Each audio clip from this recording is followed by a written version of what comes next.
Alright, so I wanted to show you a little bit in more detail about the intake manifold, well, the upper intake manifold, the air plenum sometimes it's called. So if you can come in here and see, this thing was a pain to get off. There's 6 bolts holding this on. 1, 2, 3, 4, 5. Those were the easy ones.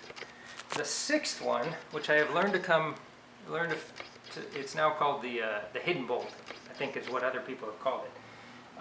It is on the other side. If you can see it right there. That's the hidden bolt. To get to that hidden bolt, you have to go down through that channel, which is, as you can see, it's about as tall as my finger there. At the bottom of that is a completely different bolt than all the rest of them. It's a T40 hex, or a Torx bolt. T40 Torx bolt. That was a pain. And so I tried several things. So what I started out with was a screwdriver with a Torx bit in it. And that thing just really wasn't long enough. The screwdriver, the handle of the screwdriver was too wide to fit down in there and really sit in there. So that didn't work. Then I went out and I got these little T-handle Torx things, hoping that would work. So I got that down in there, and it was able to fit in there, but I couldn't get enough torque on it to turn it, because once it was in there, I only had about this much room to mess with it.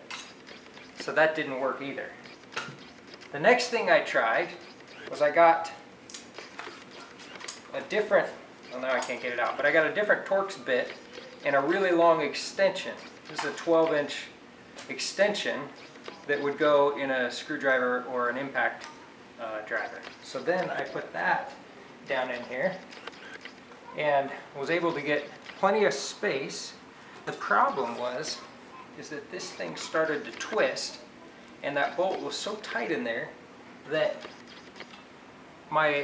this is just a 1/4 inch drive, and as you can see, it's broken on the end.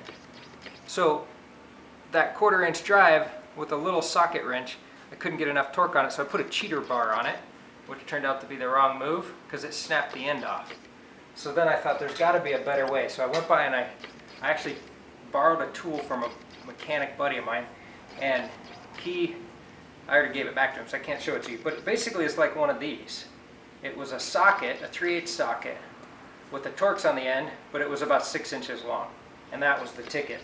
Well, that, and once I got it in there, I beat on it with a 3-pound sledge to try and break it loose. And that was after it sat impenetrant for 3 days.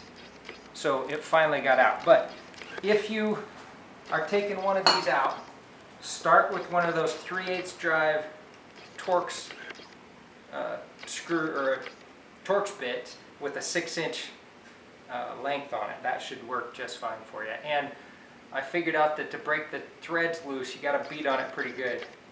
So anyway, happy that's done.